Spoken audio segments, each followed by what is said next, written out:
Ma dernière pensée, je veux qu'elle soit évidemment pour les Parisiennes et pour les Parisiens. Ils m'ont fait l'immense honneur de me faire confiance en 2001, en 2008. Je crois que je n'ai jamais rien reçu de plus grand, de plus noble et de plus exigeant.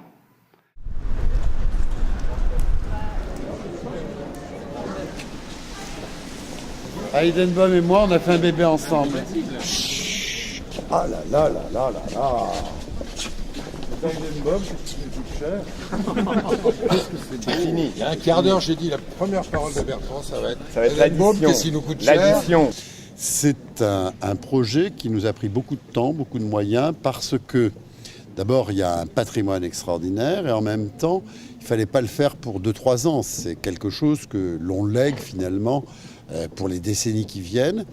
La petite frustration, c'est de ne le voir vivre qu'au moment où je quitte mes fonctions. Mais ça, c'est un détail. La plus grande qualité, c'est d'aimer Paris, quoi, et d'être un homme sincère, authentique, avec une parole qui est vraiment une parole de vérité. Je pense que le Bertrand Delanoë restera comme un grand maire de Paris. De fait, ce qui s'est passé pendant ces 13 années aura marqué la capitale. Quand on parle avec les Parisiens des 2 derniers mandats, en général, ce qui ressort, c'est qu'il y a eu un peu d'inventivité, de créativité dans le premier mandat, et puis il y a eu un moment de rupture qui a été l'échec aux Jeux Olympiques. Et le deuxième mandat, il n'y a pas de souffle, pas de projet. Et d'ailleurs, les adjoints de la municipalité sortante, pour certains l'ont reconnu, ils disent finalement c'est un mandat de gestion. Si on parle médiatiquement, c'est peut-être la candidature aux Jeux Olympiques, mais bon, pour les Parisiens, c'est déjà très largement oublié. Pour Bertrand Delanoë, je pense que pour lui, ça a été un moment difficile à vivre. Je dirais la plus principale échec ou difficulté, ça reste le logement. Mais c'est pas dû au manque de volonté de la ville de Paris. La ville de Paris est en échec sur la question du logement. Pour vivre à Paris, il faut être soit très aisé, soit très aidé. Très aisé, c'est-à-dire pouvoir acheter à partir de 8 000 € le mètre carré ou pouvoir louer très cher. Très aidé, c'est-à-dire avoir bénéficié d'une commission d'attribution de logement social.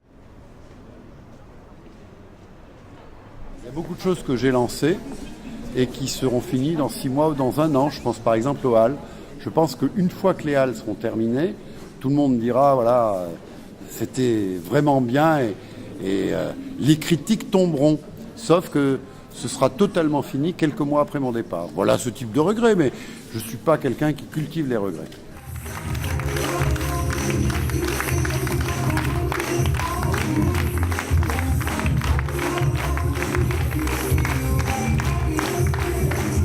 Je ne vais pas vous faire un compte-rendu de mandat, ça c'était avant, c'est fini.